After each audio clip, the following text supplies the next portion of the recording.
Desde los orígenes de la civilización, el peor enemigo del hombre ha sido el hombre.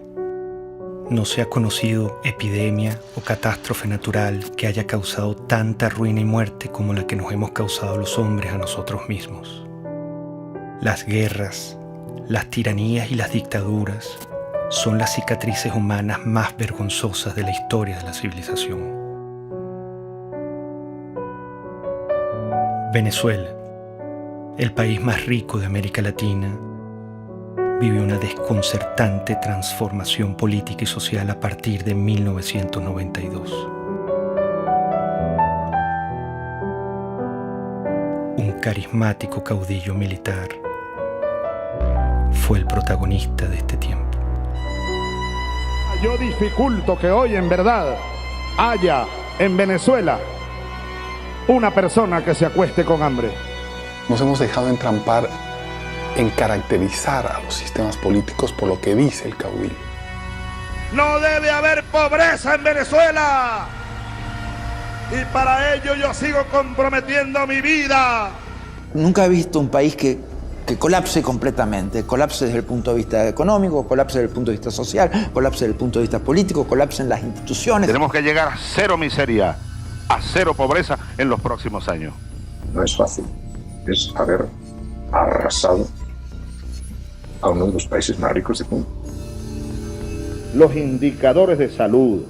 Bueno, vean ustedes los cambios, pues esto es lo nuevo. Esto es lo nuevo. Se coloca a Venezuela en el país con más inseguridad, con más homicidios, con más inflación. Somos la primera potencia petrolera de este mundo. Tenemos la reserva de petróleo más grande. En Venezuela hay petróleo para 200 años. El chavismo yo creo que es una colección fantástica de todos los errores de política económica que se han cometido en la historia. La economía debe ser enfocada con un objetivo central: satisfacer las necesidades de la sociedad, como queramos llamarlo.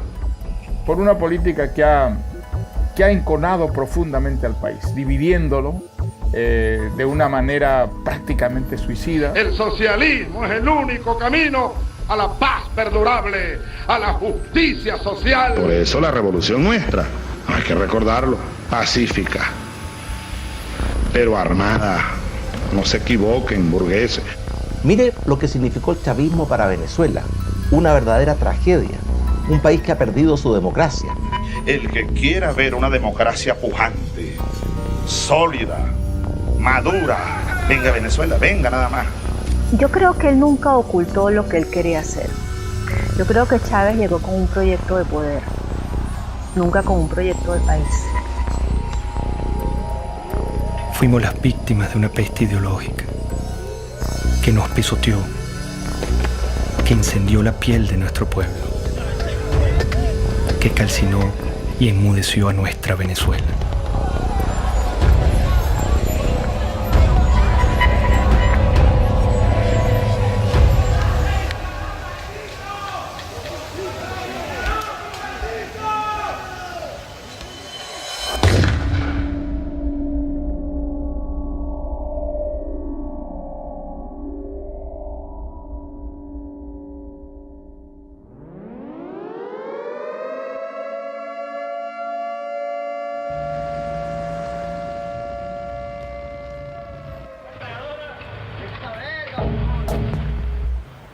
Al filo de la medianoche del 4 de febrero de 1992, Venezuela era sorprendida con un sangriento golpe de Estado. Un grupo de militares intentó asesinar al presidente Carlos Andrés Pérez para hacerse del poder. La ira militar latinoamericana se volvía a pronunciar. Compañeros, lamentablemente, por ahora, los objetivos que nos planteamos no fueron logrados en la ciudad capital. Es decir, nosotros acá en Caracas no logramos controlar el poder. Ese no fue su primer discurso. Su verdadero discurso lo había pronunciado horas antes con una refriega de balas y de tanques. Aquel militar había disparado su delirio de poder sobre la cabeza de Venezuela. Había herido de muerte a la democracia. Bueno, Chávez representó un retroceso para Venezuela. Seguramente la democracia venezolana era imperfecta y necesitaba muchas reformas. Creo que cuando termine esta pesadilla que vive Venezuela, habrá una comprensión cabal del desastre que significó el golpe de Estado. El golpe irrumpe por las ansias personales. Ellos argumentaron que había un problema social, que ellos venían a hacer justicia. Chávez, desde que entró a la Academia Militar, prácticamente planeó la insurgencia, desde que era teniente. Y siendo teniente coronel, que había planificado eso durante por lo menos 15 años, usó su cátedra en la escuela militar para preparar e infiltrar. Eso fue un plan armado durante muchísimos años. Yo lo conocí a las 5 de la mañana del 4 de febrero del 92, que ingresé al Palacio de Miraflores con el presidente Carlos Andrés Pérez y vi que todavía estaban limpiando la sangre en el piso de la entrada de la oficina del oficial que Chávez mandó a matar a Carlos Andrés Pérez. Atacaron con bazucas para tratar de matar a la esposa del presidente de Venezuela, a sus hijas y a sus nietos. Si él hubiera triunfado en el golpe, hubiera fusilado a Carlos Andrés Pérez y hubiera fusilado a su familia. Para él, la muerte ajena es un instrumento de lucha política.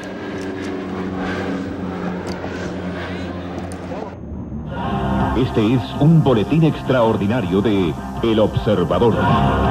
Ustedes pueden observar en este momento cuando uno de los aviones Bronco intenta lanzar cohetes exactamente en este momento está cayendo uno de los cohetes cerca del Palacio. En estos momentos, señores, ustedes pueden observar cómo acaba de caer un cohete cerca del Palacio de Miraflores. Parece que una de las partes del Palacio de Miraflores sí sufrió bastantes daños, uno de los muros. Yo fui días después del 4 de febrero a Miraflores, vi todas las balas en todos lados. Y después me tocó ser ministro durante el 27 de noviembre, donde vi los asesinatos en el Canal 8, el set de crímenes que cometieron también ahí. Era el regreso del golpismo a Venezuela, era el regreso del militarismo, que tanto daño nos han hecho, tanto el golpismo como el militarismo. Hugo Chávez, como tantos otros tiranos, asaltaba la historia dando 2 golpes de Estado. Centenares de venezolanos asesinados, la mayoría de ellos con disparos en la cabeza, marcaban el principio de una era. Lo volaron. Rafael Caldera fue uno de los fundadores de la democracia en Venezuela. Fue presidente y senador vitalicio. Al día siguiente del golpe de Estado, su enemistad con Carlos Andrés Pérez y su propia soberbia lo hacían justificar la matanza.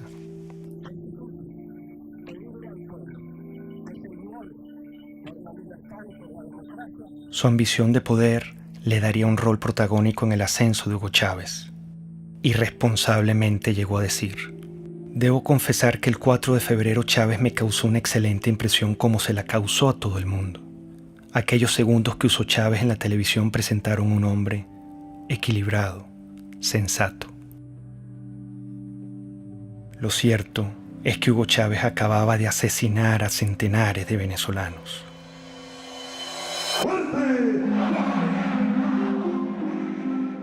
Con la finalidad de conformar un movimiento político que logre conquistar la presidencia de la República, el comandante Hugo Chávez, uno de los líderes de la asonada militar del 4 de febrero del año 92, se incorporó hoy a la vida cívica luego de que el presidente Rafael Caldera le otorgó la libertad. Esta generación militar que tomó el camino del sacrificio, se forjó en el Fuerte Tiuna, en los cuarteles militares, va a demostrarle a los politiqueros venezolanos cómo se conduce un pueblo hacia el rescate de su verdadero destino.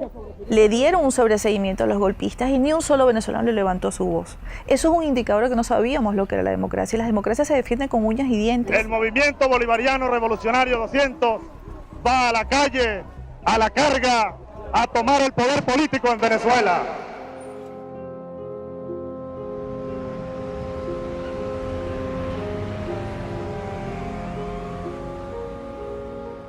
La democracia generó oportunidades, expectativas que implicaban un enorme desafío para las instituciones políticas y económicas y no se dio con la velocidad que estos millones de venezolanos que salían de la pobreza y que emergían en una vibrante clase media quería seguir ascendiendo y aspirando. Hugo Chávez entendió que había un pueblo muy desilusionado, que estaba harto de los políticos de siempre, que estaba harto de las oligarquías de siempre, que estaba harto de las élites de siempre. Puso en el centro de la conversación nacional a un grupo humano muy importante de los venezolanos que habían sido excluidos. El año que viene se ve esto horroroso y gracias a los gobernantes, que es lo que nos han llevado a este extremo. Bueno, yo creo que será más caro todo, porque imagínense cómo está la situación, todo será peor. Venezuela vivía en democracia. Una democracia imperfecta como en cualquier país, pero también con grandes avances en su infraestructura y en su cultura, incluso en el plano económico y político. El problema que sacudía a Venezuela era de otra índole. El problema era moral. Empieza la declinación de la corrupción, el centralismo, la incompetencia, las élites que miraban desde atrás y querían obviamente servirse del gobierno, pero no querían servir en el gobierno. En mi opinión, fueron los empresarios venezolanos, fueron los medios de comunicación venezolanos y fue la cúpula política venezolana la que trajo a Chávez. Había un hartazgo con la clase política, había un hartazgo con los partidos principales, había un hartazgo con la dirigencia. Bueno, yo creo que el año próximo va a ser un poco difícil, puesto que la perspectiva que nos está dando el gobierno es porque vamos a tener que apretarnos más el cinturón de lo que tenemos. Venezuela padeció momentos críticos de corrupción en el pasado. Quedó una tierra fértil para que llegara un Mesías. Chávez logró comunicarse directamente con el pueblo venezolano. Chávez es el hombre que realmente nos va a ayudar a llevar la democracia como tiene que ser. Que es el hombre que estamos esperando para que transforme nuestra patria. Las grandes causas que traen a Chávez son las mismas que en todos estos regímenes.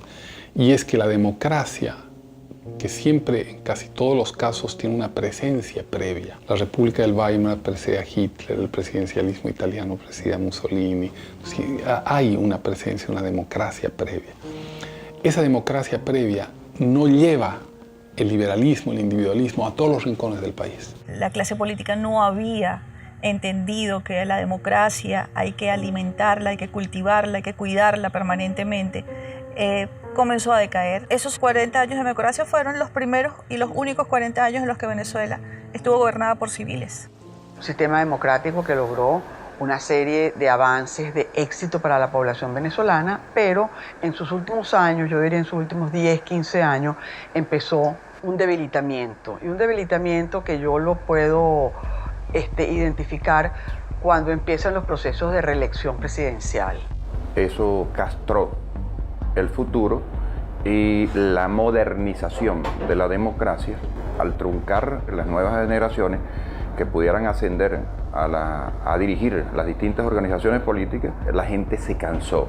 El chavismo llega, creo que por un desgaste de la clase política, sabiendo que en muchos de nuestros países lo que tuvimos durante muchos años fue el bipartidismo. Lo cual ha llevado a la gente en muchos países a buscar una solución distinta, un outsider, como decimos esto.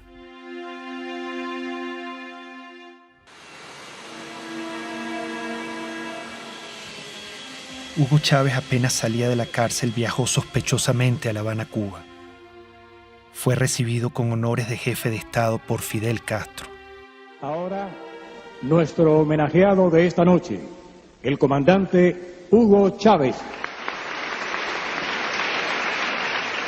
Cuba es un bastión de la dignidad latinoamericana y como tal hay que verla y como tal hay que seguirla y como tal hay que alimentarla. Y lo hizo. Prometió extender la mano al proyecto revolucionario de Castro y usar el petróleo de Venezuela como recurso político de expansión ideológica. Un proyecto estratégico de largo plazo, en el cual los cubanos tienen y tendrían mucho que aportar, mucho que discutir con nosotros. Es un proyecto de un horizonte de 20 a 40 años. Un inmenso abrazo bolivariano para todos ustedes.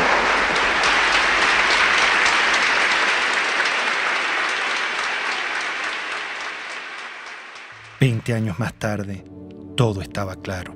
Ese era el Chávez que no quisimos ver ni escuchar. Hugo Chávez es una creación de Castro en un país que tiene el momento adecuado. Ya lo había intentado antes con la guerrilla, penetrar con la guerrilla, y va fracasando en muchos modelos.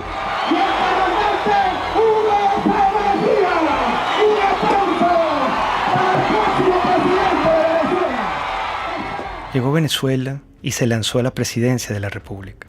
Recorría el país en su Volkswagen rojo para mostrar que venía del pueblo. Los venezolanos pronto olvidaron al militar asesino. Con su magnetismo y carisma, engañó intencionalmente al país. ¡Qué grande es el pueblo de Venezuela! Nos hemos dejado entrampar en caracterizar a los sistemas políticos por lo que dice el caudillo y no por los resultados reales. Para defender un pueblo masacrado, expropiado, mancillado y humillado por esas cúpulas políticas que expropiaron el derecho a la vida. Lo que hubo es una retórica que ilusionó a mucha gente en favor de los pobres, en favor de la igualdad. El populismo de Chávez es embelezador, sabe enamorar a la ciudadanía. Cuando Chávez se vuelve candidato presidencial, bueno, entonces él dice que él es un tipo muy moderado, que él no es socialista, que él no es comunista, que él no va a cerrar ningún medio de comunicación. Yo no soy socialista, no, yo creo que ya el mundo de hoy, la América Latina que viene, requiere un salto adelante. ¿Para usted Cuba es una dictadura o no es una dictadura? Sí, es una dictadura. Lo que Chávez proponía no era una cosa militar, él proponía una cosa democrática, un modelo basado en la tercera vía de Blair.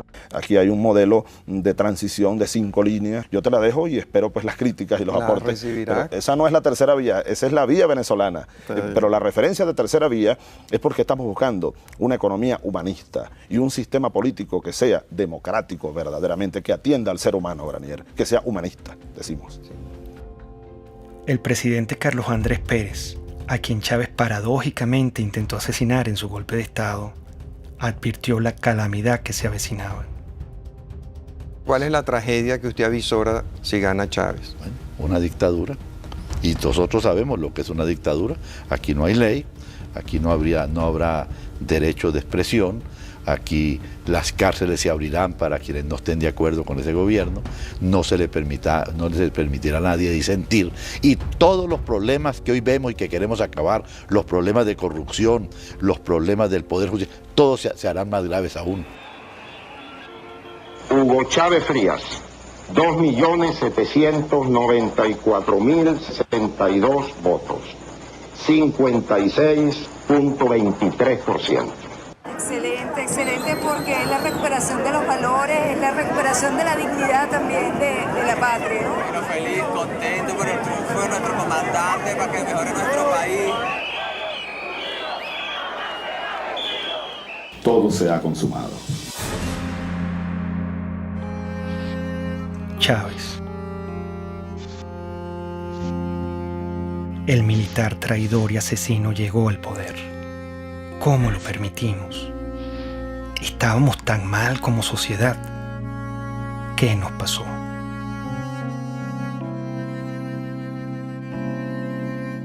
Cuando yo conocí a Hugo Chávez, yo le dije, te advierto una cosa, lejos de ser tú la solución, tú eres la encarnación del problema de Venezuela. El hecho de que tú seas presidente es la demostración más clara de que este país fracasó. Yo no creía que pudiera tener éxito. Lo que oía del propósito, el propio juramento de la Constitución, me parecía de un adanismo esencialista muy peligroso. Te lo juro sobre esta moribunda Constitución, impulsaré las transformaciones democráticas necesarias para que la República Nueva tenga una carta magna adecuada a los nuevos tiempos, lo juro. Yo he sido siempre reformista, entonces todos los liquidacionistas me parecen que son ahistóricos, que van en contra de la historia, que crean lo que Malraux decía, revoluciones que son un día de fuego y 50 años de humo. Chávez se encuentra con una nación rota, malherida y rabiosa, presa fácil para un caudillo populista. Yo creo que Chávez era un personaje muy simple, cuando yo lo conocí.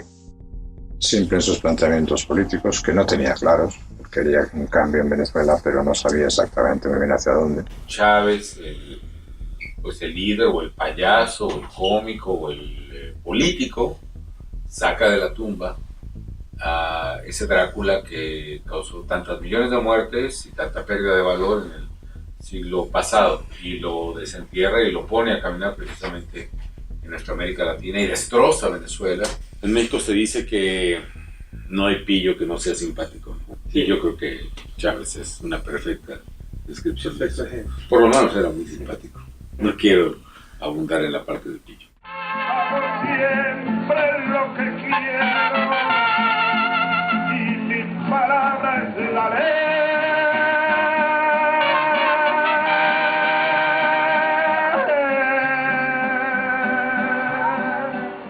Sin duda, carismático. Muy venezolano, muy simpático. Un hombre carismático. Líder carismático. Pero sigo siendo Chávez. Es que los hombres carismáticos son muy peligrosos. Los hombres carismáticos han sido los grandes dictadores del mundo. La gente se conecta emocionalmente, no racionalmente, con ese personaje. Había en él atributos que ayudaron a hacer de él una figura populista muy lograda. Evidentemente había una capacidad oratoria o retórica, pero con un poder de seducción muy notable. Había en él también una lectura intuitiva, no creo que intelectual, pero sí intuitiva, de un amplio sector de la sociedad venezolana. Eso es muy importante en un caudillo. El idiota.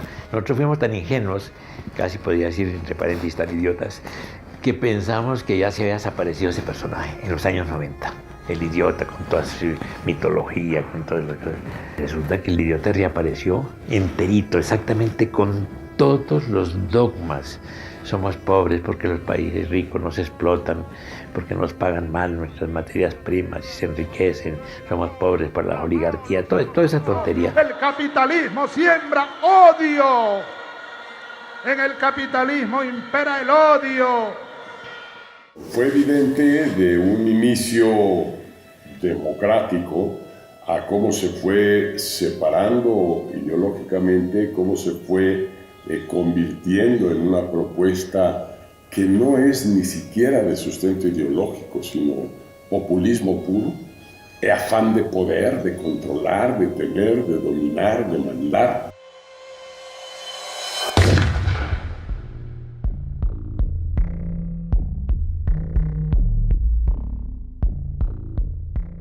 Menos mal que surgió en su momento y a tiempo la Revolución China.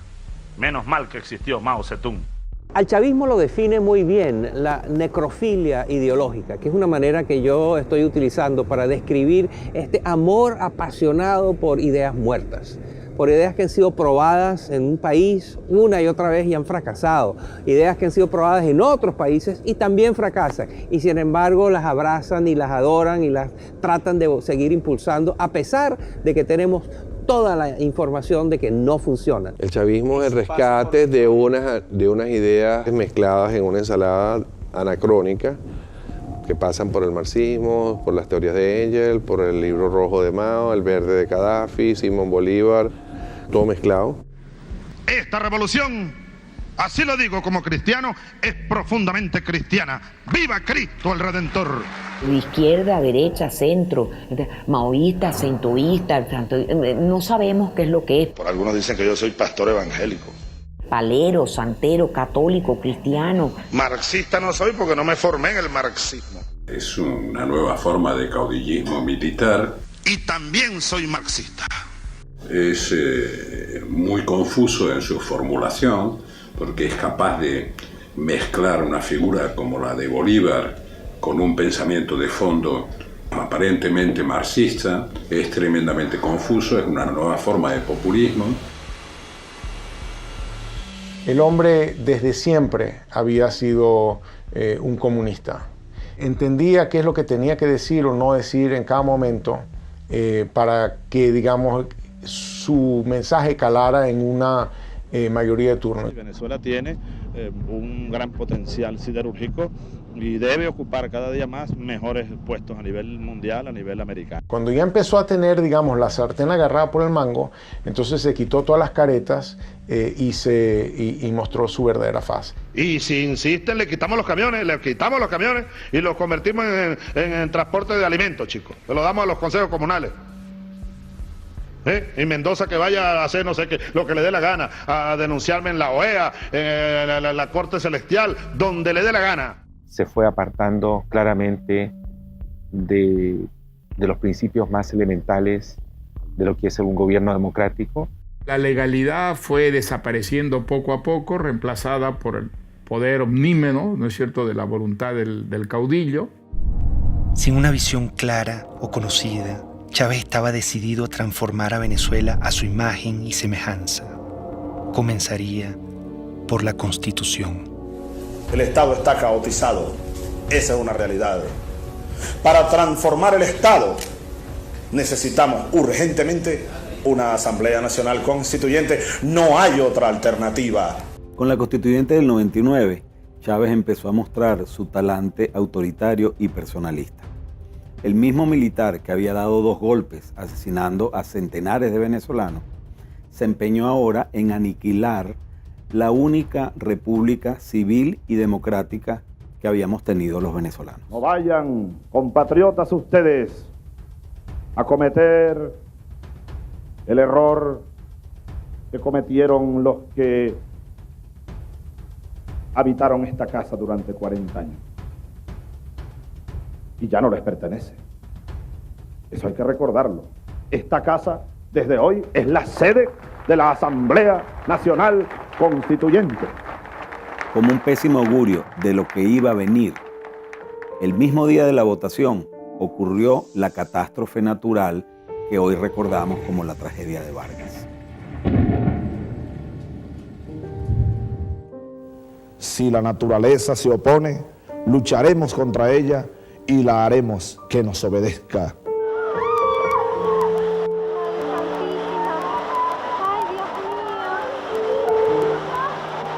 Ha nacido la República Bolivariana de Venezuela.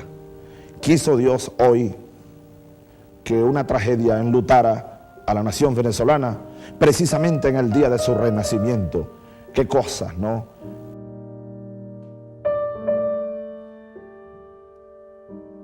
El drama que se vive en el estado Vargas es definitivamente inarrable. No se conoce las personas que perdieron la vida en esta implacable tragedia natural.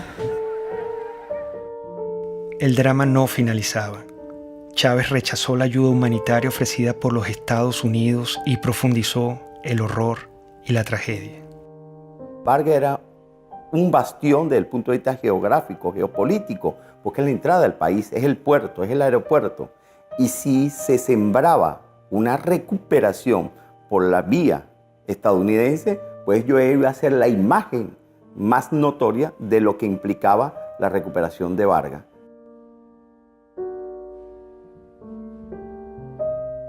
Realmente Fidel Castro influyó totalmente en las decisiones que tomó Chávez con respecto al deslave. Chávez no podía concebir en ningún caso nada que contradijera lo que ya se encaminaba del proyecto con Fidel. Con la tragedia de Vargas, Chávez mostró su desprecio por el venezolano y su único interés, el poder. Renombraría a Venezuela, reescribiría la historia, cambiaría la hora y la forma del escudo nacional y le impondría una nueva estrella a la bandera. Todo era una nube ideológica. Su mentor lo guiaba. Castro es la persona determinante en la revolución de Chávez. Castro vio que Chávez le daba al castrismo y a Cuba la gran oportunidad soñada. Es decir, lo que no logró el castrismo mandando a Che Guevara a invadir y a conquistar militarmente Venezuela, la idea histórica que siempre ha tenido el castrismo de que Venezuela debía ser un territorio dominado por el castrismo, en todo caso como fuente de suministro de petróleo, y fundamentalmente como punto de expansión para sus políticas en América, se ha dio Chávez. Un líder joven lleno de vida, al quien le quedan por delante grandes tareas que realizar, hasta la victoria siempre. Y ahí Fidel lo agarra, lo seduce y le vende la idea del socialismo y de lo que él había aprendido de los soviéticos, que era la construcción de un Estado autoritario, totalitario, basado en las premisas de la Unión Soviética. ¡Viva el comunismo! ¡Здравствует коммунизм! ¡Patria o muerte! ¡Родина или смерть! ¡Мы победим!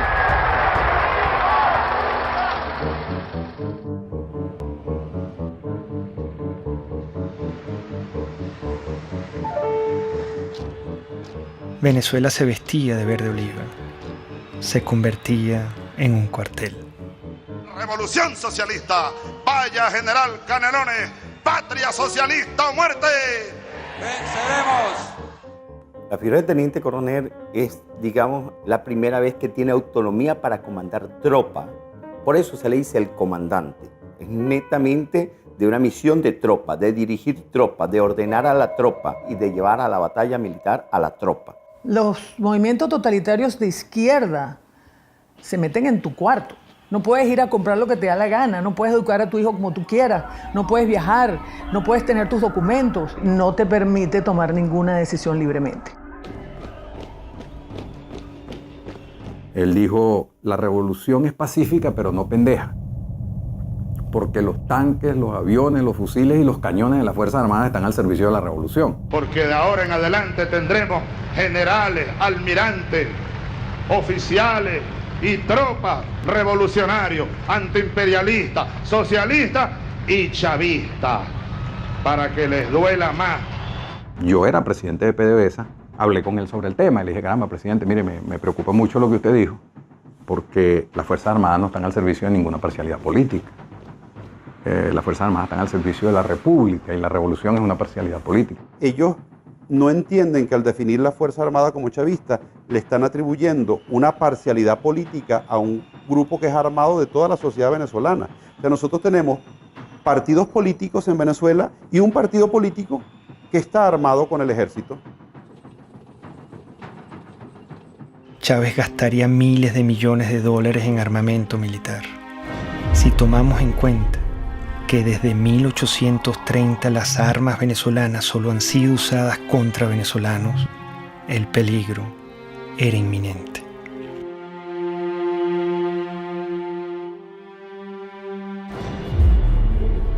El precio del petróleo, cerca de $100 el barril.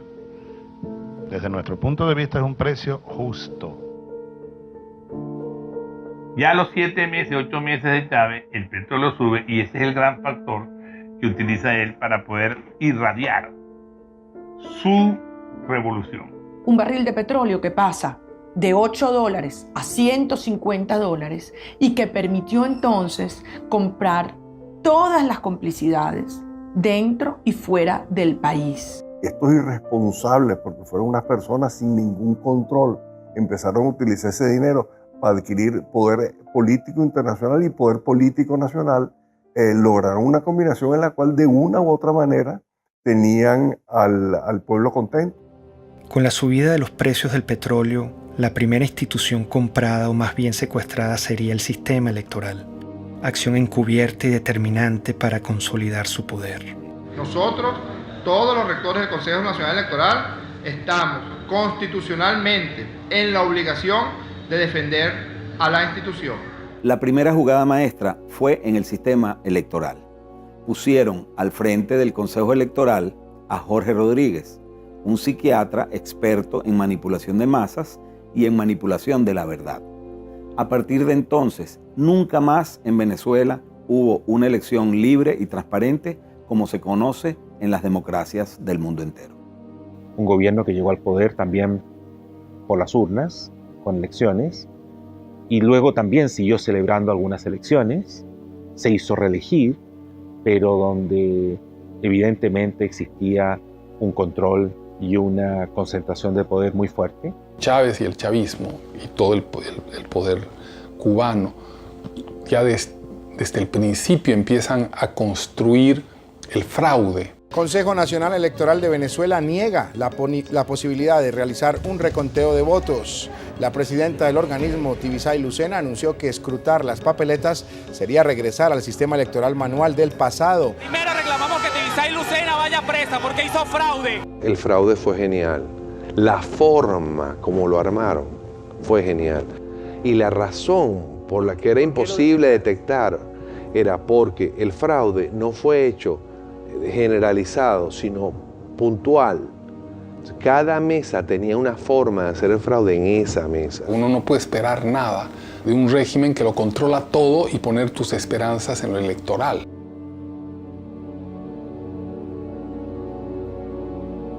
La lucha geopolítica iniciaba.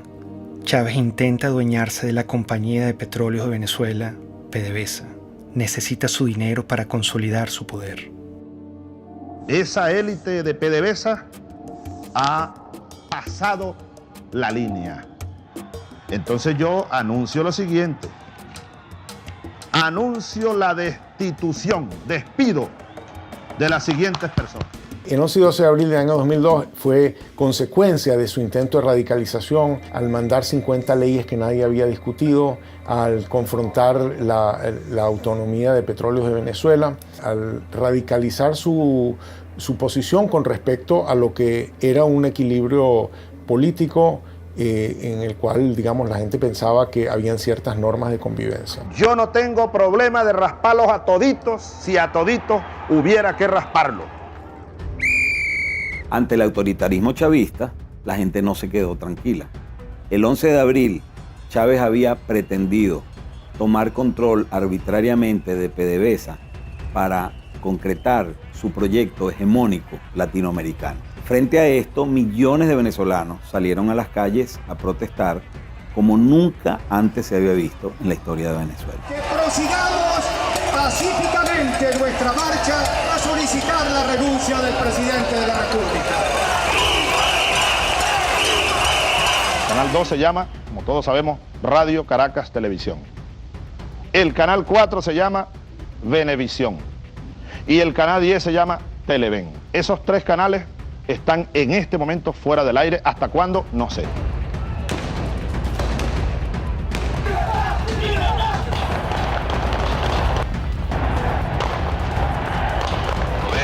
La aplicación del plan Ávila. Y el primer movimiento que vamos a hacer es la columna del batallón Ayala. Muchos manifestantes fueron asesinados. Chávez volvía a disparar a la cabeza de venezolanos inocentes como lo hizo en su golpe de Estado. Hay que responsabilizar como ejecutor a Rodríguez Chacín. Hay que, como autor intelectual y jefe de esa banda de delincuentes, al propio Chávez, al propio presidente de la República. Esto es una acción contra el sentimiento más noble del venezolano. ¿Usted pudiera decir que la acción de los francotiradores estaba bajo conocimiento del presidente? Absolutamente seguro que estaba bajo conocimiento, que fue ordenada. Estamos frente a un asesino, con toda la extensión de la palabra. Una persona enferma, un paranoico, enfermo de poder, que cree estar poseído de una tarea histórica, destruyendo y matando venezolanos.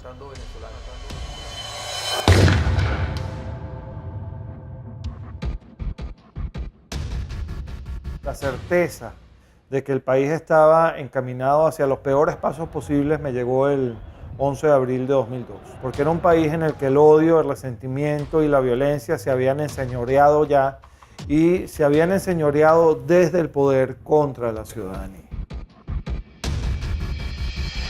Y esto va sobre todo a los empresarios nacionales, los productores nacionales. Algunos andan metiéndoles miedo que si yo les voy a quitar la tierra que tienen, las vaquitas que tienen, no les vamos a quitar nada, les vamos a dar. En Venezuela murió el productor agropecuario Franklin Brito, quien se encontraba en huelga de hambre por defender sus tierras en el estado de Bolívar. En todo momento el Estado venezolano utilizó todo el poder del gobierno para torturar a mi papá, para mantenerlo preso en un hospital militar. Mi papá ya iba a cumplir 9 meses en un hospital militar contra su voluntad. Chávez inicia un circo de expropiaciones y asaltos a la propiedad privada. En aquella casita que está allá vivió Bolívar recién casado. Esa casita que se ve ahí con 2 balcones.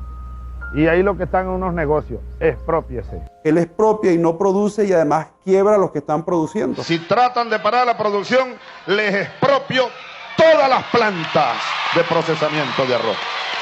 Se las expropio, no tengo problema.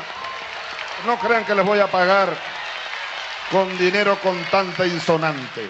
Si Chávez sobrevolaba en helicóptero una zona agrícola y Chávez se asomaba a la ventana y decía, ¿de quién son esas tierras que están ahí? Están bien buenas esas tierras. Bueno, al día siguiente esas tierras estaban expropiadas. Entonces ahora yo les digo, yo estoy interesado en comprar y vamos a nacionalizar el Banco de Venezuela. Empieza a hacerse el estado de la banca, de seguros, de industrias, sobre todo industrias de alimentos. Las va destruyendo y deja al pueblo de Venezuela sin comida, con el cuento de que el empresario es un hereje, que no tiene virtudes. O sea, vuelve a un discurso muy antiguo, maniqueo, de buenos y malos. Que están explotando a la clase media sobre todo, porque ellos, los privados, casi no construyen viviendas para el pueblo. No, ellos siempre hacen es viviendas de alto costo para la clase media y la exprimen a la clase media, la exprimen. Cuando yo veo que Hugo Chávez Frías dice que comenzaría el proceso de expropiación, ya lo habían hecho con algunas empresas, y que había que atacar la empresa privada, y dije, ay, ¿qué es esto? Cambió el rumbo totalmente, pero el Hugo Chávez del 2000, del 98, ese no era el Hugo Chávez Frías, y ahí están todos millones de venezolanos, creímos en una esperanza. Esa esperanza se sepultó porque yo lo viví en carne propia. El daño económico que se le ha causado a la sociedad venezolana, que podría ser hoy día uno de los países más prósperos del mundo, después de haber tenido el boom de los precios del petróleo. Y sin embargo es un país que está arruinado, con un crecimiento negativo gigantesco, con desabastecimiento, con pobreza, con angustia, con desesperanza. Frente al atropello, una mujer lo encaró. Por favor. ¿Cómo puede usted hablar de que respeta al sector privado en Venezuela cuando se ha dedicado a expropiar, que es robar? Este es el momento de darle respuestas al país, a las más de 180.000 madres y mujeres que en estos 13 años han perdido a sus hijos, a sus esposos, a sus padres, y a los cuales no se les ha hecho justicia. Esto es lo que quería. Yo hablé desde el fondo de mi alma, del corazón, del estómago.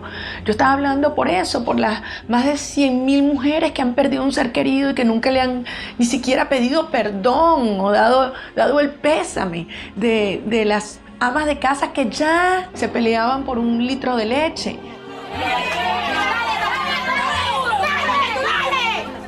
Es lo peor que ha pasado porque antes uno no estaba así. Uno tiene que hacer cola para comprar pañales, para comprar leche, para comprar comida. Uno aguanta hambre, pero como uno le dice a un bebé que no puede comer. Todo se va en comida.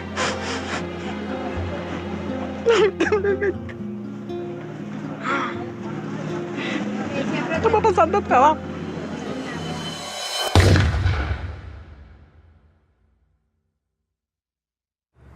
Esta gente todo lo que ha hecho es irracional. Si hubieran tenido algún economista sensato que les hubiera dicho, esto no se puede hacer. El trueque. Y al final todos salimos ganando. ¿Saben cómo se llama eso? Socialismo. No, aquí no estamos produciendo para ganar dinero. El chavismo yo creo que es una colección fantástica de todos los errores de política económica que se han cometido en la historia. En los libros de texto están llenos de cosas que el mundo ya ha aprendido a no hacer. Pues el chavismo las ha hecho todas. Venezuela tiene el peor desempeño económico del mundo. En este momento no hay país que tenga una caída del producto más grande que la de Venezuela, no hay un país que tenga la inflación más grande que la de Venezuela, no hay un país que tenga la escasez más grande que la de Venezuela. Bueno, la situación económica no está bien. Nosotros vendíamos pollo, pernil, hervido, todo eso. Esto funcionaba bien. De repente, todo se fue para abajo. La situación del país está terrible, lo que provoca es llorar. Todos roban, todos. Todo es una corrupción total. El chavismo es un fenómeno político difícil de explicar a quien no ha estado en Venezuela y a quien no lo ha vivido. Y exacerbó al límite nunca imaginable uno de los grandes males de nuestra historia, que es la corrupción administrativa. Y entonces los que uno vio que llegaron aquí, como decía Chávez, con las patas en el suelo, hoy son grandes potentados, grandes millonarios. El único camino a la justicia es el socialismo, no es el capitalismo, no es ese canibalismo que se quiere implementar en el Estado. Ministro, ¿no es contradictorio hablar de capitalismo cuando usted tiene una corbata de Louis Vuitton, unos zapatos Gucci? Yo no sé claro que no es contradictorio, porque yo quisiera que Venezuela produjera todo eso y entonces yo comprar todo lo que se produzca aquí y no tener que importar el 95% de los rubros que consumimos. Hicieron un negocio como jamás se ha visto. Pues. Nosotros hemos presenciado el gran saqueo que se le ha hecho a Venezuela, que probablemente en ningún país del mundo haya habido un saqueo tan a fondo y tan organizado como este que hubo en nuestro país. Es mentira que hubo una lucha contra la corrupción, todo lo contrario, este ha sido el gobierno más corrupto que existió en la historia de Venezuela, aprovechándose del histórico barril del petróleo que llegó a superar los $100 varios años. Tanto gasto desproporcionado y lujo se apoyaría con el crimen organizado. En entrevista exclusiva con NTN 24, Emily Blasco, corresponsal del diario ABC en Washington, aseguró que el hijo del fallecido presidente Hugo Chávez utilizó aviones de la petrolera estatal PDVSA para transportar droga hacia el extranjero. En el libro Ilícito lo que yo simplemente documento es que no hay nada nuevo con respecto al crimen, excepto que llegó el siglo XXI y le añadió la posibilidad de tener grandes carteles criminales que operan internacionalmente y que trafican con todo tipo de ilícitos, de gente, de drogas, de armas, de dinero y de política. El chavismo es un proceso por el cual el lumpen, los sectores delincuenciales de una sociedad se apoderan del poder. No son los intelectuales que uno soñaba en el marxismo-leninismo que se apoderaban del poder. Son los sectores más delincuenciales de la sociedad. Y por eso son tan audaces, por eso pueden ser tan crueles. Y por eso tienen un hambre de poder que no respetan amigos, que no respetan a quienes los han apoyado. Que yo voy a gobernar con los mejores, con los más capacitados. No tengo compromisos partidistas, ni personales, ni particulares con nadie. Chávez lo que hizo fue, para preservar el poder, crear varias bandas de pandillas. Y estas pandillas tienen distintos jefes. Y eso explica la estratificación, eso explica por qué Venezuela se convirtió en un narcoestado. Como Venezuela se convirtió en un sistema cleptocrático. Cuando la gente me dice este es un estado fallido, yo digo es un narcoestado criminal fallido. El ministro de Interior, Justicia y Paz, Miguel Rodríguez Torres, indicó que las maletas contenían 1,3 toneladas de droga, una de las incautaciones más grandes que se han hecho en Francia. De acuerdo con Rodríguez, un total de 22 venezolanos han sido detenidos, de ellos 8 son militares. Este régimen que con las dos manos, la izquierda y la derecha, robaba, destruía, también tenía geopolíticamente dos manos. La mano petrolera, la mano negra, la mano fuerte, y la mano blanca de la cocaína que venía de Colombia y se redistribuía de Venezuela. Conforme va debilitándose la mano negra, la mano petrolera, pues hay más necesidad de la mano blanca. En México se discute y se debate si al Chapo Guzmán lo extraditan a Estados Unidos. En Venezuela el Chapo Guzmán sería ministro. A través de este medio de comunicación, Lindsay Salazar, quien es uno de los hombres importantes de la seguridad que tuvo Diosdado Cabello, denunció que el presidente de la Asamblea Venezolana sería el líder del Cartel de los Soles, una banda de narcotráfico internacional que tendría entre sus miembros a varios militares venezolanos. Diosdado Cabello es oriundo también del estado donde yo nací también.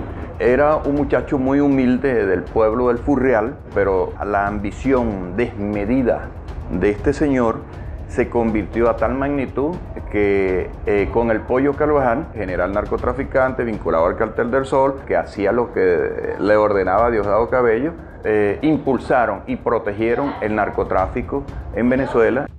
Es una cosa terrible lo que voy a decir, pero esto ha funcionado más como una banda delincuencial que como un sistema político. Por eso es tan difícil explicárselo a la gente de fuera. Venezuela se convirtió en un narcoestado. Jueces, ministros, diputados, incluso la familia presidencial era acusada y encarcelada por ello. Los índices de criminalidad se desataron. El peor problema que hoy tenemos en Venezuela, incluso con la escasez y la inflación que hay, yo estoy convencido que es la inseguridad. Es la inseguridad que es la consecuencia del 98% de impunidad. Una impunidad que protege a las bandas organizadas, una impunidad que protege a aquellos que tienen granadas, que tienen fusiles, que andan en vehículos blindados. Estamos presos y con temor. Tenemos mucha inseguridad, muchos malandros en la calle que nos callan. Y esto no puede seguir así. Que en el mes de marzo, en esos 30 días, en la morgue de Caracas, haya habido ingresos de muertos por violencia que se equipararían a las muertes por violencia de un año de la España de 46 millones de habitantes, es aterrador. Y el ritmo sigue aumentando. El peor legado de Hugo Chávez son los cientos de miles de muertos que han hecho no solamente que familias enteras se enluten, sino que millones de personas dejen Venezuela. La gran parte de la inmigración venezolana no es una inmigración económica como la que empezamos a ver ahora. La gran parte de la inmigración venezolana es una inmigración presa del pánico de vivir en una sociedad absolutamente enfrentada y donde se mata por odio. Ante la absoluta impunidad, el pueblo tomó aterradoramente la justicia con sus manos.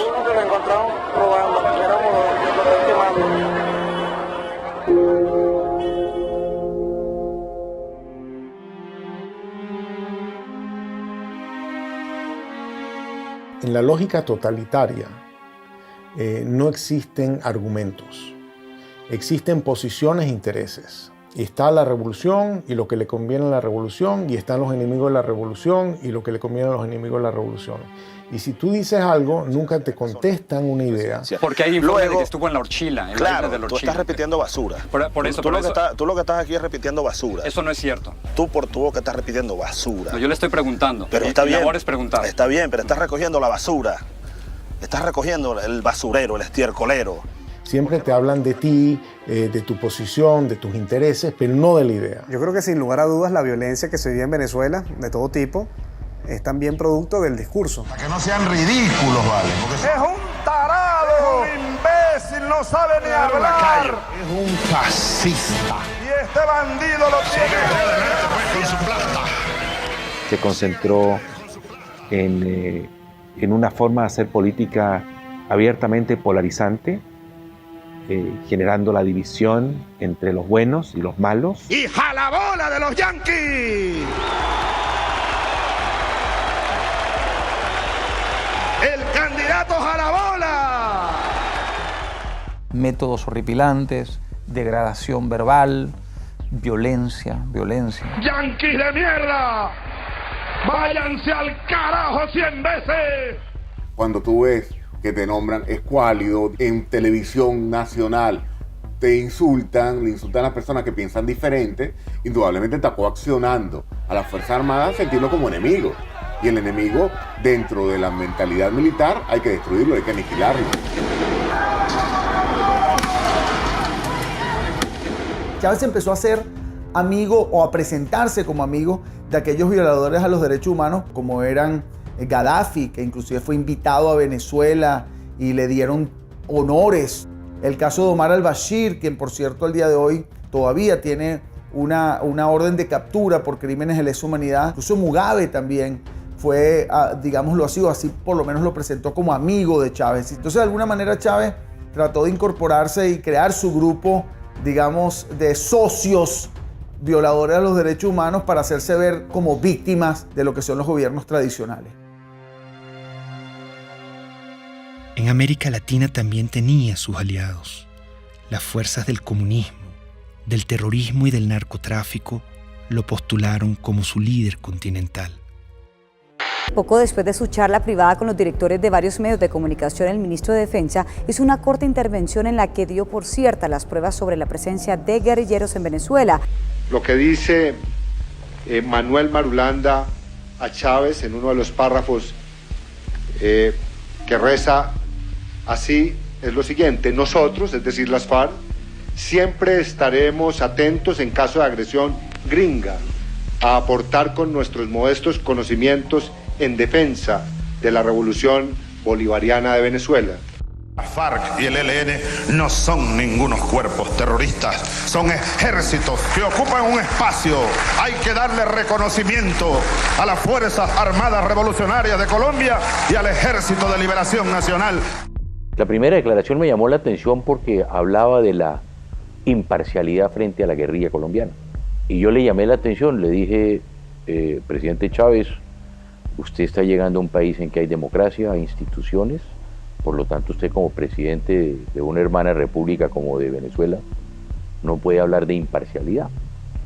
Pero él mantenía ese discurso. A veces cuando yo hablaba con mi canciller y hablábamos con otros presidentes, creíamos que era un poco, esa es la inexperiencia de Chávez. Y yo creo que todo estaba absolutamente calculado. La milicia popular va a tener su vehículo, su armamento, sus cuarteles de milicia y su organización. Ustedes son una fuerza guerrillera, pues, para decirlo más claro. La milicia, yo podría decir que es un partido armado, que es un cuerpo que crece y se desarrolla casi al mismo volumen de las Fuerzas Armadas orgánicas. Y hay otra cosa muy delicada, que son los colectivos, organizaciones armadas. Todo es el poder, para mantenerse en el poder. Vemos entonces milicias o colectivos armados disparando contra personas. Vemos agresiones ya no solo de disparando civiles contra personas, sino de cuerpos o agentes del Estado que trabajan y han sido estructurados para trabajar en favor de la revolución.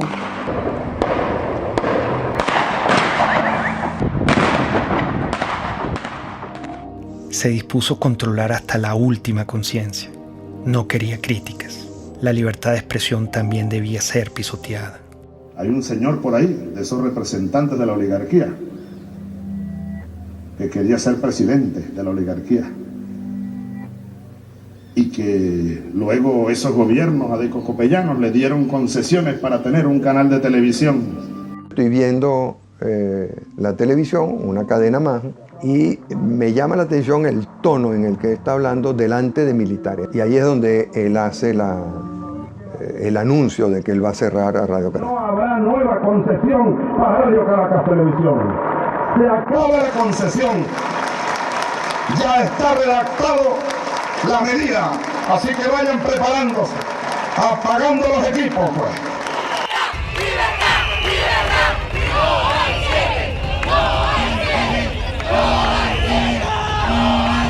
La idea no es el cierre de los canales de comunicación, es más apertura, la fuerza de las ideas y el apoyo a la democracia del pluralismo. Pero no nos van a cerrar la conciencia y nos van a cerrar el corazón. El presidente Hugo Chávez ratificó que este domingo a medianoche sacará del aire a la cadena Radio Caracas Televisión, una medida criticada internacionalmente como un acto de censura. La única forma en que la concesión no termine es que el domingo 27 a medianoche Hugo Chávez no sea presidente de Venezuela. En el fondo era querer controlar los medios de comunicación, que eso fue lo que lo llevó a diseñar esta cosa de la hegemonía comunicacional y ir cerrando la libertad de expresión hasta que queda un pequeño espacio. Yo una vez leí que los jóvenes hacen política desde la indignación, ¿no? Yo creo que lo que nos motivó en el 2007 fue la indignación. Es como que vimos que se metieron en nuestra casa, te apagaron la televisión, ese momento fue muy dramático cuando se acabó la señal, fue algo que se metió en la vida de uno, no era tanto si Chávez era popular o no, sino que era ilegal y era inmoral y estaba malo y era inaceptable que decidieran por ti. No podemos ser ajenos a lo que pasa en el país, no podemos vivir en un cuadrito, libertad de expresión y estamos en la calle. Me motivó a mí en 2007, o lo que me llevó a dar un paso al frente para colocarme en la vanguardia, fue especialmente la libertad de expresión y muy específicamente el cierre de RCTV.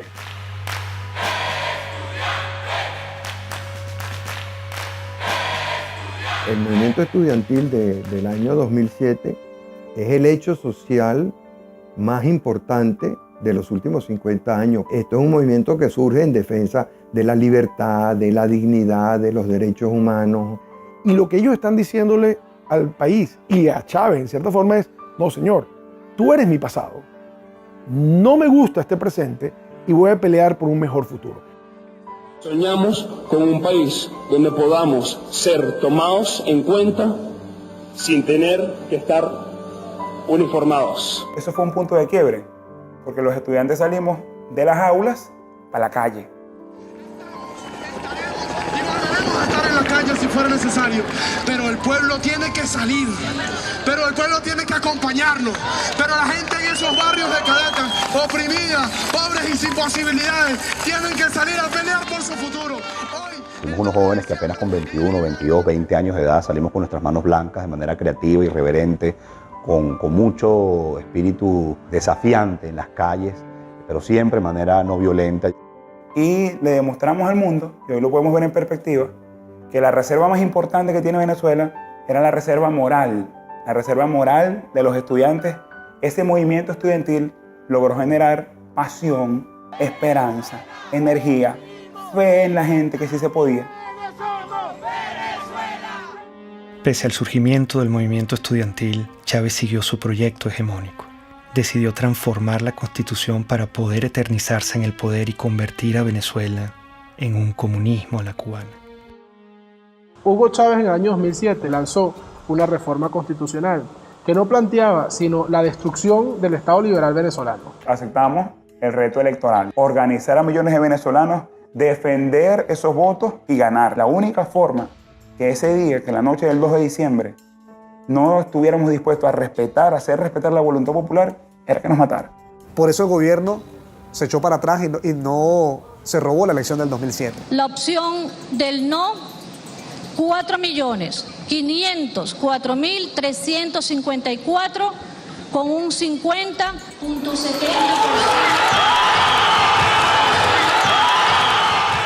Hay un quiebre de ese proceso político. El presidente Chávez lo obligan a reconocer la victoria del movimiento estudiantil y de Venezuela y cataloga esa victoria como una victoria de mierda. Es una victoria de mierda. Y la nuestra, llámenla derrota, llámenla, pero es de coraje, es de valor, es de dignidad.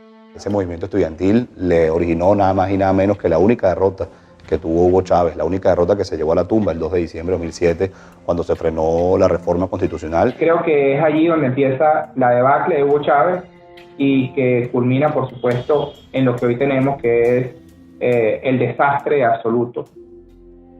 La derrota frente al movimiento estudiantil radicalizó sus políticas de persecución contra la oposición. Convirtió en enemigo a todo aquel que no se le doblegaba. Y yo lo acuso ante el pueblo y ante el mundo por golpista y por fascista. Tú te das cuenta de que en el patrón hay sistematicidad que empieza por la estigmatización criminal, la señalización de una persona como un criminal. Compadre, vamos a ver quién va preso primero, desgraciado, si tú o yo. Hasta su eventual encarcelación, su persecución y su neutralización a través del uso del sistema judicial. Tenemos el caso emblemático de María Lourdes Afiuni, una persona que por ser juez y por cumplir con sus funciones fue individualizada como enemigo expresamente por el presidente Hugo Chávez Frías. Entonces habrá que meterle pena máxima a esta jueza y a los que hagan eso, 30 años de prisión. Eso crea un efecto intimidatorio de escalada, un efecto dominó ante todos los jueces, porque ningún juez pues hoy día en Venezuela va a tomar una decisión contraria al gobierno porque sabe que va a ir preso y además en el caso de la jueza Afiuni hasta abusada sexualmente. El poder se estaba empezando a servir, estaba empezando a utilizar a las autoridades del sistema judicial, a las autoridades del sistema penal, a las policías, a la fiscalía, como armas de persecución por motivos políticos. Fechas en las que se han producido cerca de 4.000 detenciones, arrestos o privaciones arbitrarias de la libertad de fundamentalmente jóvenes por protestar contra el poder. Ese pobre muchacho no estaba haciendo nada. Ha pasado con los médicos, los farmacéutas, la religión judía, los hebreos también han sido perseguidos. Aprovecho para condenar de nuevo, desde el fondo de mi alma y de mis vísceras, al Estado de Israel. Maldito seas, Estado de Israel. La Iglesia Católica. Si quiere, hágalo, señor cardenal, para que usted termine. Se siguen reuniendo. Preso. Preso con sotana y todo. No hay nadie en Venezuela en este momento, al día de hoy, que no puede decir que de una u otra manera no ha sido víctima de alguna forma o alguna modalidad de persecución por parte del gobierno.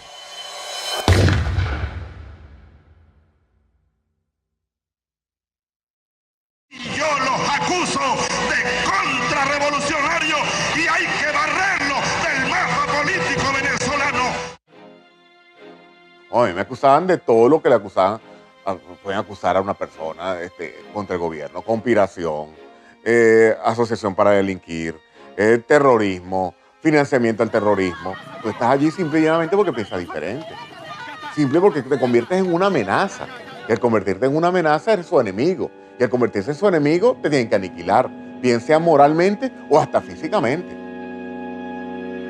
Esta lucha, hermanas y hermanos, es por todo el pueblo de Venezuela, que hoy está sufriendo cola, está sufriendo escasez. Los jóvenes no tienen empleo, no tienen futuro por un modelo equivocado. Leopoldo es un servidor público que ama lo que hace, que es servir a la gente. Hoy está encerrado precisamente por eso, porque es bueno. Este gobierno lo que ha hecho es perseguir y dividir a los buenos. Persiguen lo que funciona, dañan lo que funciona, lo que es el verdadero venezolano. Primera autoridad civil es Antonio Ledesma en Caracas. Y se presenten 120 y tantos hombres que el modo como se llevan a Antonio Ledesma es para hacer una película. El ejercicio del terror como mecanismo de poder. ¿Por qué está Leopoldo López preso? ¿Por qué está preso Antonio Ledesma? ¿Por qué? Porque el mensaje que transmite la revolución es muy claro. El líder político que ordene una movilización de calle, no importa lo que sea, va preso. Que la comunidad internacional se pronuncia diciendo que eso es inconstitucional, que viola los derechos humanos. Está bien, ¿cuál es el problema? Esa es parte de la receta definida. Si te tienes que quedar aislado, te quedas aislado. ¿Cuál es el problema? Doy la orden de una vez, señor ministro de Defensa, ministro de Interior y los jefes de la policía. Me le echan gas del bueno y me lo meten preso.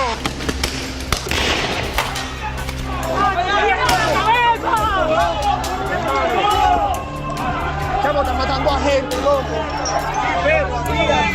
¡Lo mataron, lo mataron! Los francotiradores apuntan a cabezas. El sonido que producen una cabeza escuálida es mucho menor, es como un chasquido, porque la bóveda craneana es hueca. Vacío de contenido. Exacto, entonces pasa rápido. Nosotros vimos organismos de seguridad del Estado dispuestos a matar a nuestros hijos con balas en la cabeza, dispuestos a dispararle en las piernas para que no huyeran. David Vallenilla tenía 22 años y un efectivo militar lo vio solo y desarmado. Le disparó a quemarropa. David cae al suelo y recibe una segunda descarga. Como puede, se levanta y da unos pasos, los últimos de su vida. Su cuerpo fue despedido con las letras del himno nacional, cantado por sus compañeros cuando era trasladado a la morgue.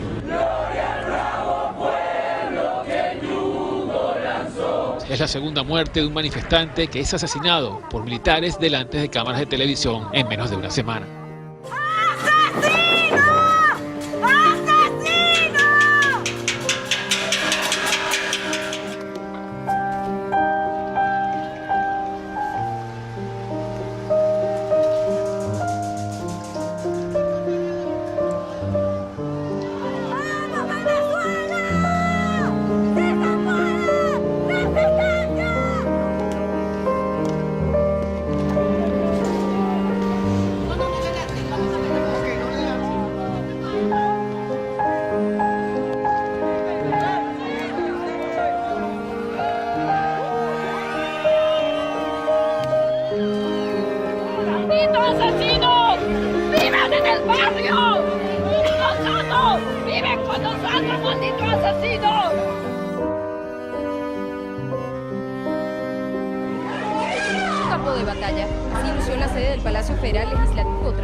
En la conmemoración de nuestra independencia, intentaron asesinarnos.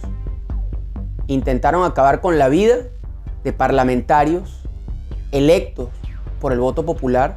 Unos golpes no son nada en comparación a los casi 100 jóvenes que han asesinado esta dictadura en Venezuela.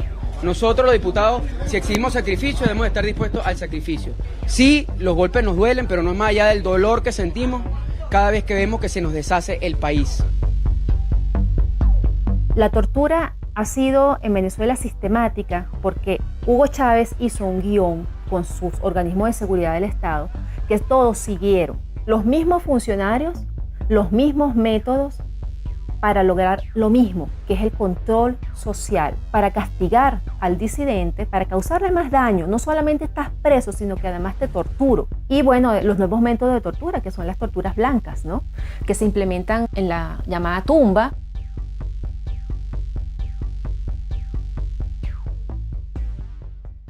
Sí, fui torturado. Sí, fui torturado en un lugar que te roba tu identidad. En un lugar donde tú sientes que estás muerto en vida. Donde el frío te hiela hasta los huesos. Donde tú ves una pared blanca 24 horas al día. Donde la luz está encendida y no te permite dormir correctamente. Donde el silencio impera. Donde te sientes sin esperanza. Donde la comida te llega fría, que tienes que comer con las manos. Donde tus gritos nadie lo escucha. Donde tu dolor nadie lo siente. Es estar enterrado vivo, Gustavo.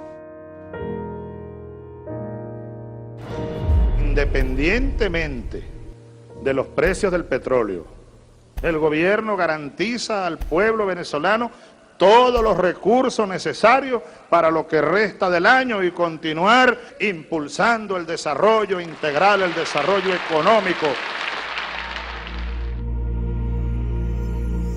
Terminado ese superciclo de precios, se acabó el socialismo del siglo XXI. Es decir, esa ilusión de que la gente puede vivir de unos buenos burócratas y que esos buenos burócratas, repartiendo eficazmente los panes entre la sociedad, nos iban a hacer felices a todos. Pónganme el precio del petróleo, pónganmelo a cero y Venezuela no entra en crisis. Pónganmelo a cero. El precio de los commodities vino abajo y el petróleo caro y el gas caro dejó de ser el gran padrino de las dictaduras de izquierda de América Latina.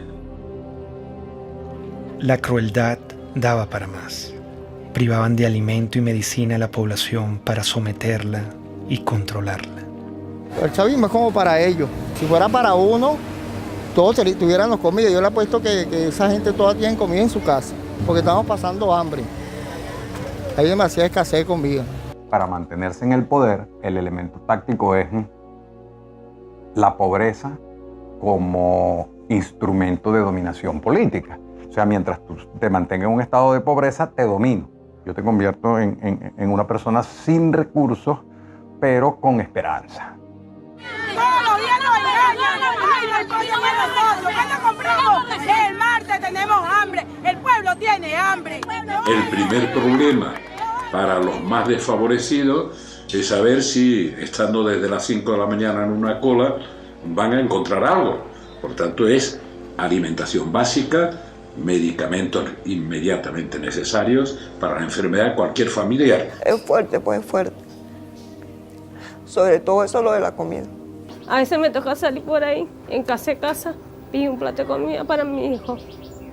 A veces, muchas veces mío se te cuesta sin comer.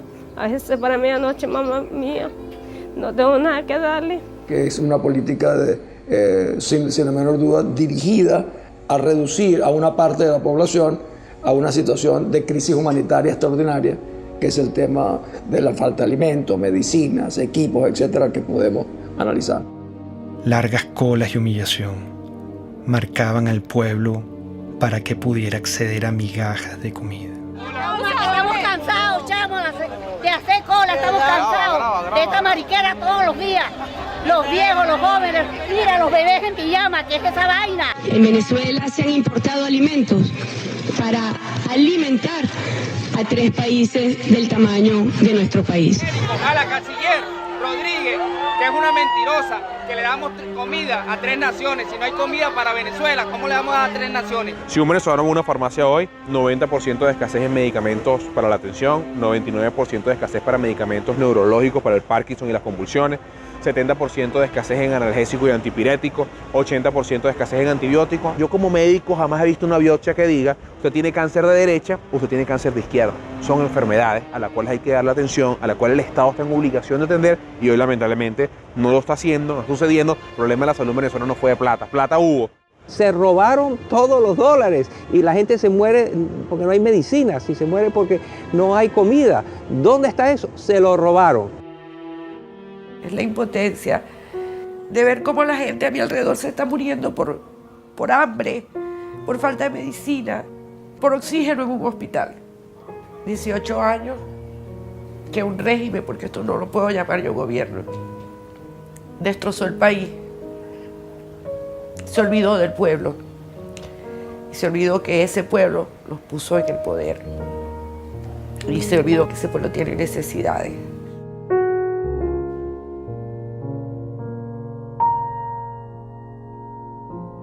Cínicamente culparon a los colombianos de la escasez que ellos mismos habían causado. No cesa el número de colombianos deportados por parte de las autoridades venezolanas. Ya son 283 que han llegado aquí a la frontera colombo-venezolana en La Guajira colombiana. Es inimaginable lo que sucedió, es que estábamos viendo el holocausto. Cuando marcaban las casas, que era una casa que estaba revisada, o la R o la D, la R revisada y de R y D revisada y demolerla, eso no se había vivido en América Latina. Y ver esos rasgos hoy en día, la persecución en esa semana, ver a los colombianos saliendo de Venezuela, era tanto igual o peor que ver a los de Siria o ver a los de Grecia en sus barcas o traspasando fronteras en Europa para buscar migrar hacia otros países. Cosas que nunca habían sucedido.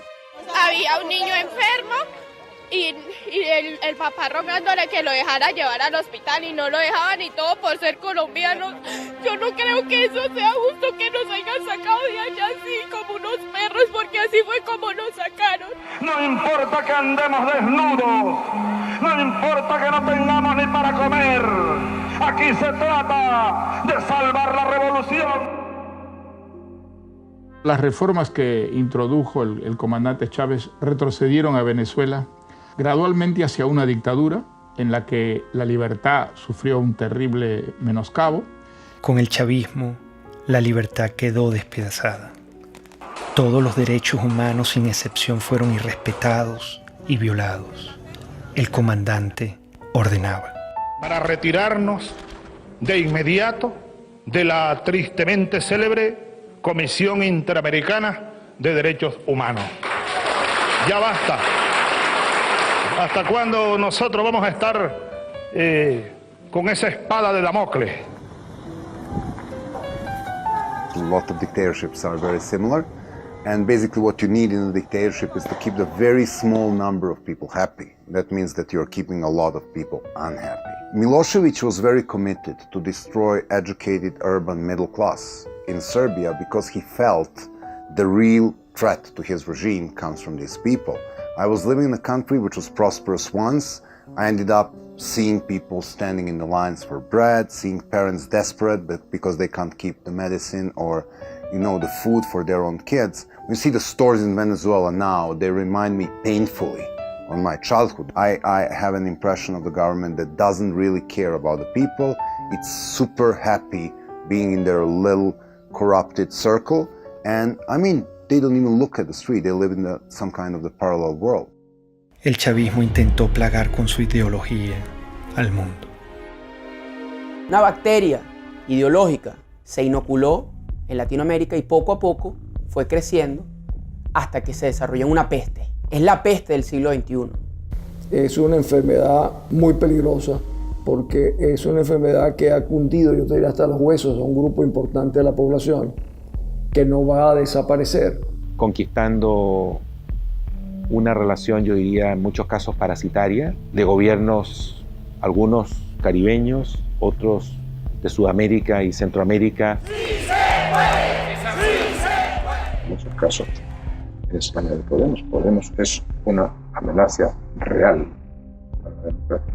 Estamos hablando de personas chavistas comunistas que quieren acabar con el sistema democrático. Ser demócrata es expropiar, aunque os duela. ¿Qué es lo que haría un gobernante decente? Expropiar. A los bancos que están acabando viviendas les expropiaría y las pondría en alquiler social. Recordemos que la influencia económica de Venezuela, por ejemplo, cómo logró comprar conciencias, comprar voluntades, comprar adhesiones usando los petrodólares. Algo de eso hubo en Chile, pero afortunadamente no logró penetrar a la sociedad chilena. La sociedad chilena tiene muy claro que Venezuela es una tragedia. El que es chavista, no es que es like, o la mitad sí, la mitad no. Si eres chavista, chico, eres chavista, ¿vale? Si estás con Chávez, estás con Chávez. Si no estás contra Chávez. El chavismo se ve a sí mismo como la consagración de la salvación de Venezuela, como la segunda independencia. El chavismo se percibe así. Llegó y es para siempre. Chávez ya no soy yo. Chávez es un pueblo. Chávez somos millones. Tú también eres Chávez, mujer venezolana. Tú también eres Chávez, joven venezolano. Tú también eres Chávez, niño venezolano. Tú también eres Chávez, soldado venezolano. El caudillo es igual al partido, es igual al país, es igual a la historia, es igual al futuro. Entonces, él constituye las instituciones, la historia, la moral. Y en ese proceso de concentrar todo, es un tipo que no da ningún beneficio al país. La pregunta es cómo es posible que un país tan rico como Venezuela haya caído en la situación que ha caído como consecuencia del chavismo.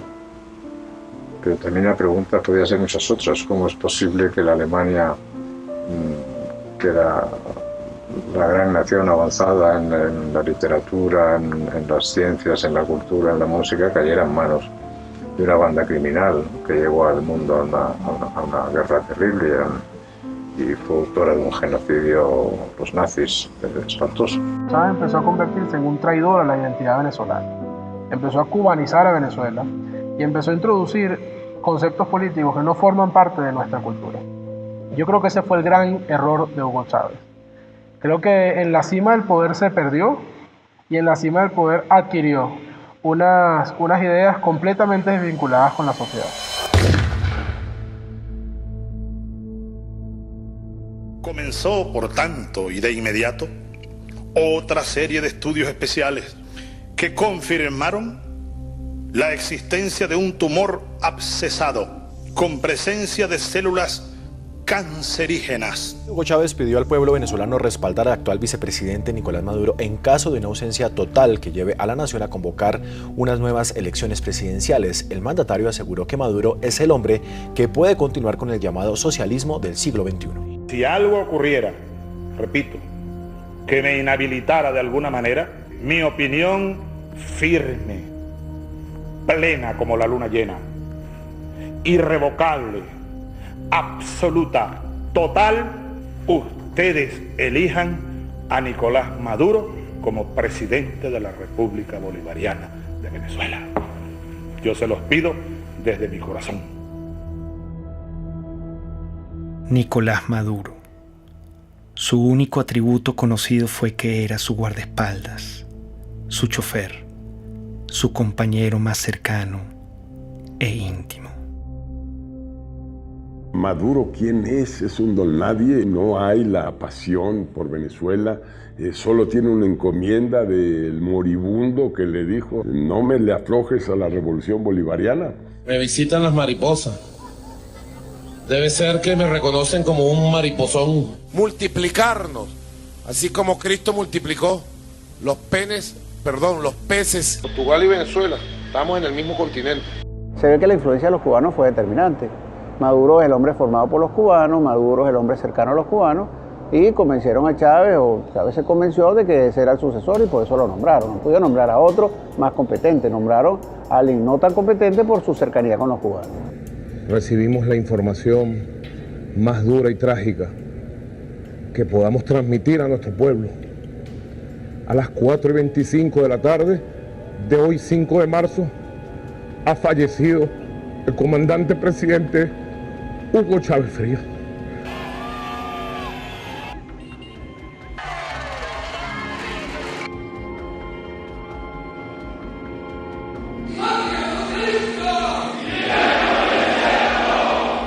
vaya en paz. Aquí nosotros seguiremos su misión.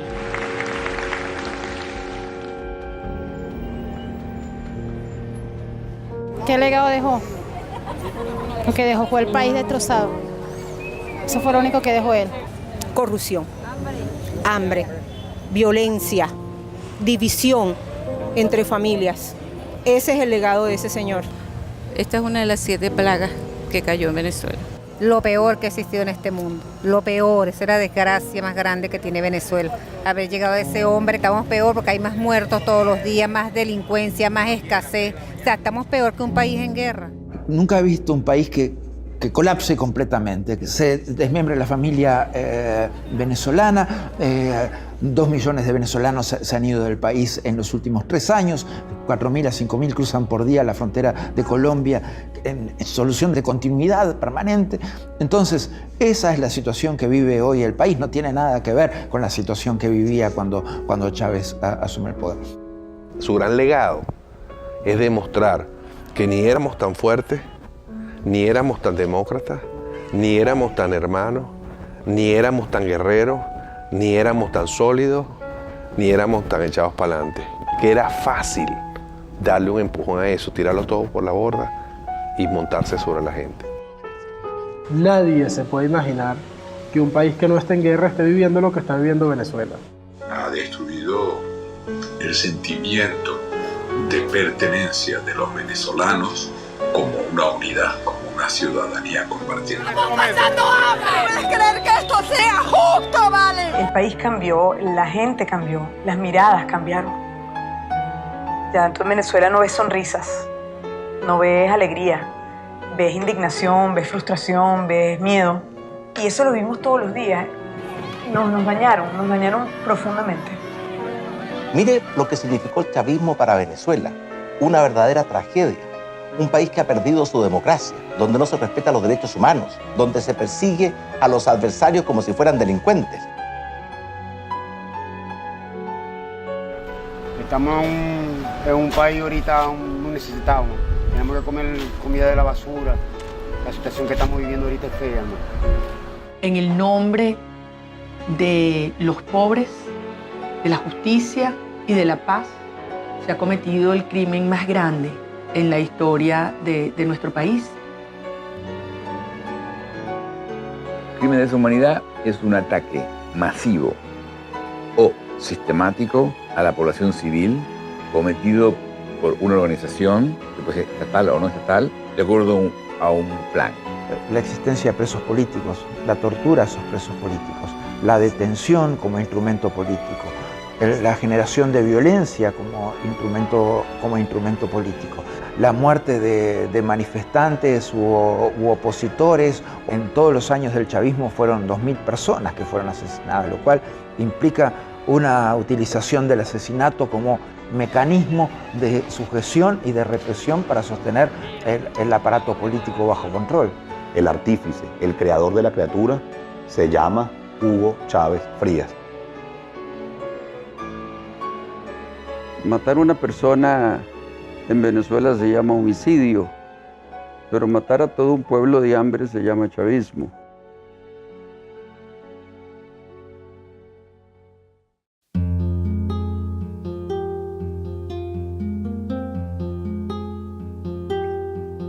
La única forma de inmunidad que existe contra la peste chavista es la conciencia. Mientras nuestro aliento sea capaz de empañar una lámina de vidrio, tendremos fuerzas suficientes para luchar por la libertad.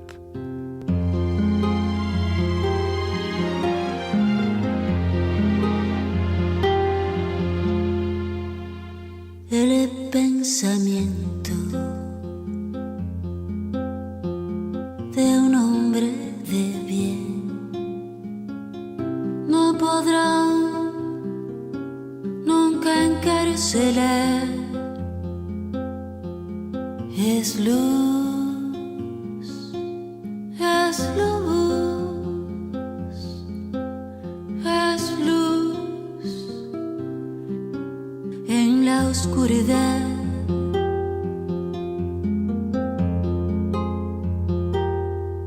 Dijo el poeta. supe ser que el destino es la libertad. Bala en el pecho, balas por detrás, bala en la frente, balas al andar, pero nuestro destino es la libertad, la libertad.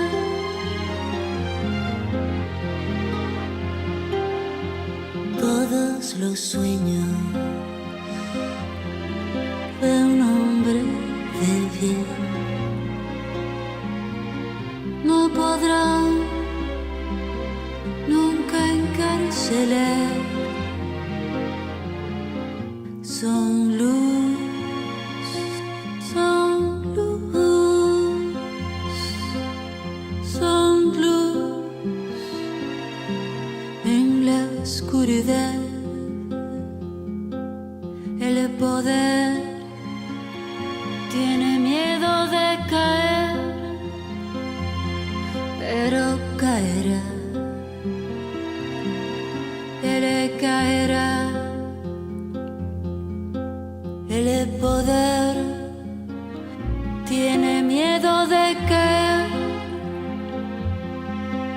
pero caerá. Ahí caerá.